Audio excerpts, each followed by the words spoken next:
Msichana, una mwanaume wako ambaye kila mnapofanya tendo yeye anang'ang'ana kukurekodi.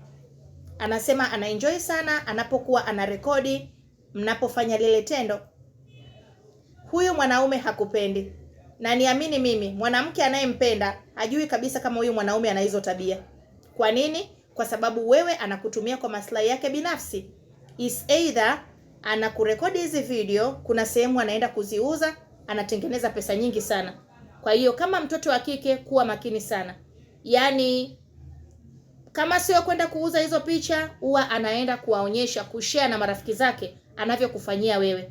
Yaani anaenda kushare, na ndio maana ukikutana na mwanaume kama huyu, niamini mimi, hata marafiki zake hawawezi kukuheshimu. Marafiki zake watakuwa wanakuona wewe yani kama takataka. Yaani ndio ile unashangaa mashemeji zako wanakuja, Shem, Bode Kinanda, mara Shem amekupiga tako. Shem nakwambia hivi, Shem hauna mdogo wako wewe. Na mimi niingie kwa mdogo wako Shem. Shem una ngongingo Shem. Yaani hawa ni mashemeji zako hawa.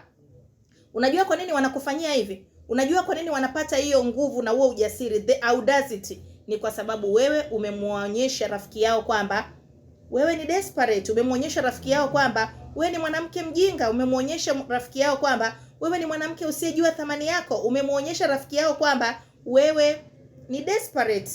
Kwa hiyo na wenyewe wanakufanyia wanavyotaka, kwa sababu rafiki yao anashare na wao ujinga wako.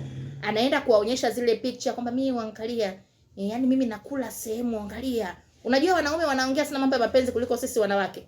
Naomba tu nikusaidie leo msichana. Wanaume wanashare sana mambo ya mapenzi kuliko sisi wanawake.